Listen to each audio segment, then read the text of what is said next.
नमस्कार, myself Gundeep Singh, professor skill booster.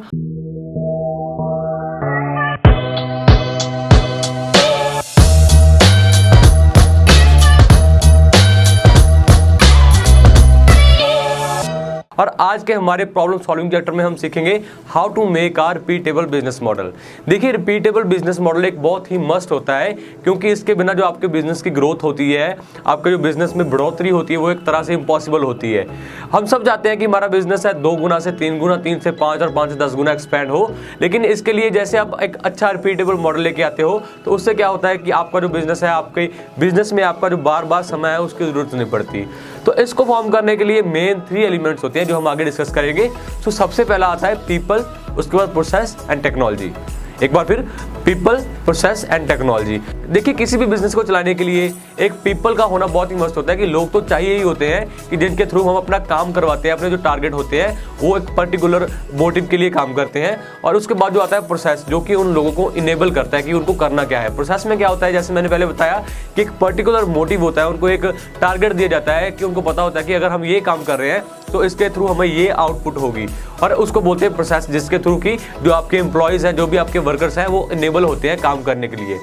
और उन काम करने के लिए, उस काम को करने के लिए एक पर्टिकुलर जो मेथड होता है उसको हम टेक्नोलॉजी बोलते हैं। फॉर एग्जांपल, मैंने एक मशीन लगाई है और उस पे जो मेरे एम्प्लॉयज हैं वो अपनी इनपुट दे रहे हैं। मान लीजिए कि कन्वेयर बेल्ट पे कुछ सामान है, उनको वो प्लेस करना है और वो स्टेप बाय स्टेप वो करते जा रहे हैं और उसके थ्रू जो है एक आउटपुट आ रही है, और उसे हम कहते हैं टेक्नोलॉजी। ये जो 3 फैक्टर हैं वो मस्ट होते हैं किसी भी बिजनेस को रन करने के लिए। कौन से होते हैं? People, process and technology. और यहाँ पे हम रिपीटेबल बिजनेस मॉडल को समझने के लिए एक एग्जांपल कंसीडर करेंगे, क्योंकि आप जानते हैं कि एग्जांपल के साथ अंडरस्टैंडिंग और बढ़ जाती है। जैसे आपने एक कंपनी का नाम सुना होगा, डी मार्ट, और ये जो कंपनी, इसका पीछे लिस्टिंग हुई थी और इसका जो आईपीओ आया था, ब्लॉकबस्टर आया था, और आज इस कंपनी का मार्केट कैपिटलाइजेशन है 1,14,000 करोड़।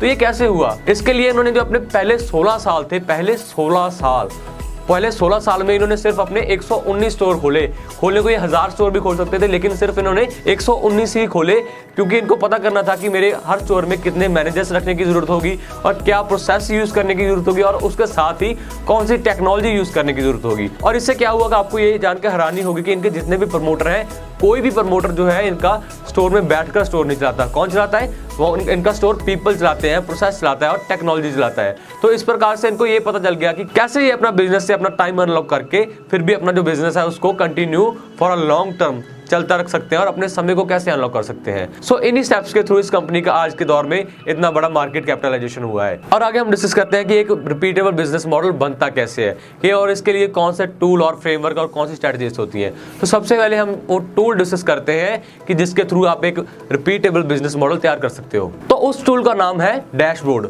डैशबोर्ड क्या है? To run any business fundamentally. इस फंक्शन पे आपकी कमांड जो है बहुत ही स्ट्रांग होनी चाहिए। उसके बाद जो नेक्स्ट स्टेप आता है वो है sales, marketing and HR. HR मतलब ह्यूमन रिसोर्सेज। देखिए, सेल तो मस्ट है ही, क्योंकि अगर धंधा नहीं होगा, पैसा नहीं आएगा तो बिजनेस एक्सपैंड कैसे करेगा।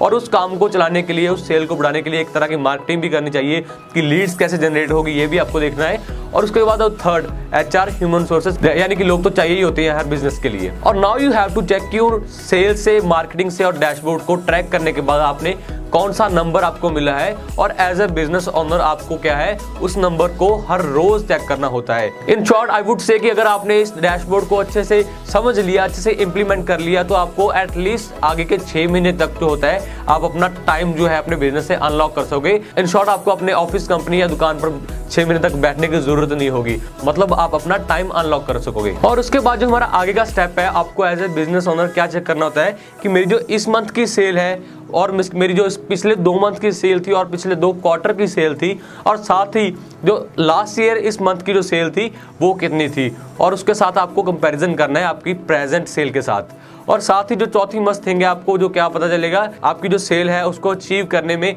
इस साल कितने आदमी लगे हैं, कितने एचआर लगे हैं, और लास्ट ईयर कितने आदमी लगे थे। सिमिलरली मार्केटिंग में भी ऐसा ही होगा कि आपको देखना होगा कि कौन सी मार्केटिंग स्ट्रेटजी से मुझे ज्यादा लीड्स आई थी, कितना जो मैंने मार्केटिंग पे इन्वेस्ट किया था, और कितनी लीड्स जनरेट की थी। सिमिलरली अगर इस मंथ में और पिछले 2 मंथ में और उसके पहले जो 2 क्वार्टर्स में कितनी मैंने लीड्स जनरेट की थी मार्केटिंग के थ्रू, और इस प्रकार से आप जो है अपना रेवेन्यू और कॉस्ट का प्रॉपर पता लगा सकते हैं कि हाँ मैंने इतना इन्वेस्ट करके अपनी जो कितनी है रेवेन्यू जनरेट किया है, प्रॉफिट कितना जनरेट किया है। और फाइनली आपको ये देखना होता है कि आपके जो बिजनेस में एचआर कितने काम कर रहे हैं, कि एज ए बिजनेस ओनर आपको पता हो कि कितने लोग मेरी कंपनी में काम कर रहे हैं। और स्पेशली जो आपके सीनियर मैनेजर्स होते हैं वो 5 है, 10 है, 20 है या कितने भी हैं, आपको ये चेक करने की बहुत ही ज़्यादा ज़रूरत होती है, क्योंकि जो आपके सीनियर मैनेजर होते हैं उनका टाइम आपके बिजनेस के लिए बहुत ही क्रिटिकल होता है। क्यों होता है? क्योंकि उन्होंने आपको रिपोर्ट करना होता है और आपका समय लगता है उनसे रिपोर्ट्स लेने में। और इसके बाद आपको क्या करना होता है, आपके पास कुछ नंबर्स आ जाते हैं जिनको आपने ट्रैक किया होता है, जिनके थ्रू आप ये देख सकते हैं कि मेरा टाइम कितना लग रहा है, मैं बिजनेस को कितना टाइम दे रहा हूँ, क्या मैं अपने बिजनेस में 12 घंटे लगा रहा हूँ या 48 घंटे लगा रहा हूँ, या मैं कितना टाइम दे रहा हूँ। तो हमारे इस कोर्स का मोटिव ही ये है कि आपको एक समय अनलॉक करके दें कि आप अपना जो समय है कुछ एक्स्ट्रा क्रिएट करने के लिए लगाएं, जैसे कि फंड रेजिंग में लगाएं, कोई नए इनोवेटिव आइडिया के लिए लगाएं, instead of just sitting at your office. So now it's time to look on our framework, कि इस फ्रेमवर्क को हमने 3 कलर्स में डिफाइन किया है, रेड, ब्लू एंड ग्रीन। एक बार फिर, रेड, ब्लू और ग्रीन। रेड में हम वो पॉइंट्स लिखते हैं, वो प्रॉब्लम्स लिखते हैं, वो सभी पॉइंट्स लिखते हैं जिनको हम सॉल्व किए बिना आगे बढ़ ही नहीं सकते, जो कि हमारे बिजनेस के बहुत ही क्रिटिकल पार्ट्स हैं जिनमें अभी तक इंप्रूवमेंट की जरूरत है। और उन रेड पॉइंट्स को आप अपने मैनेजर्स जो है, आपके जो सीनियर मैनेजर्स हैं या आपकी सेकंड लेयर है, उनसे आप दिन में 1-2 घंटे बात करके या 1-2 घंटे फ़ोन पे बात करके या आप उनसे मीटिंग अरेंज करके इनको सॉल्व कर सकते हैं। लेकिन इसके लिए भी आपको 1-2 घंटे ही चाहिए होंगे। मैं बार बार कह रहा हूँ कि आपको 1-2 घंटे में ही आप अपना ये सब कंट्रोल कर सकते हो। इसके लिए आपको 8 या 12 घंटे ऑफिस में बैठने की ज़रूरत नहीं है। और उसके बाद हमारा जो सेकंड पॉइंट है ब्लू कलर में, और उसमें हम क्या इन्वॉल्व करते हैं कि जिनको कम से कम इंप्रूवमेंट की ज़रूरत होती है, कि आपको उसमें क्या करना है कि आपको ये देखना है कि कौन से पॉइंट्स जो है ऑलमोस्ट डन है, ऑलमोस्ट सफिशिएंटली वर्क कर रहे हैं, लेकिन फिर भी आपको हफ्ते में 1-2 बार जो है उस पर ध्यान देने की ज़रूरत होती है।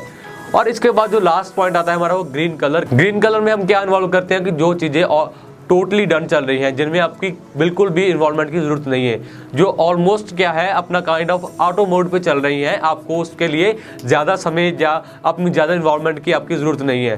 तो लेकिन उसके लिए भी आपको कम से कम महीने में 1 बार चेक करने की ज़रूरत होती है।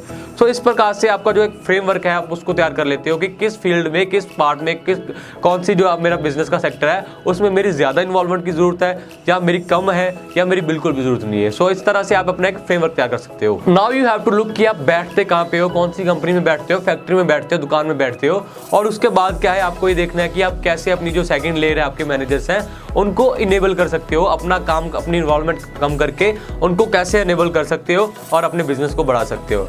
और जैसे हम अपने हर लास्ट वीडियो में एक मैसिव एक्शन प्लान तैयार करते हैं, और इसी प्रकार इस वीडियो में भी अपने मैसिव एक्शन प्लान में हम क्या इन्वॉल्व करेंगे कि जैसे हमने अपना डैशबोर्ड के बारे में सीखा कि कैसे उसको फॉर्म करके उसमें कौन सी चीज़ें ट्रैक करके, और उसके बाद अपना जो फ्रेमवर्क है जो रेड ब्लू ग्रीन के अकॉर्डिंग फॉर्म करके अपना जो बिजनेस है, आपका जो समय है, उसको कैसे अनलॉक कर सकते हैं। और इस वीडियो में हमने सीखा कि how we can make our repeatable business model. I hope ये वीडियो आपको बहुत अच्छा लगा होगा। कमेंट्स में जरूर बताना। मेरे साथ इस वीडियो में जुड़े रहने के लिए धन्यवाद।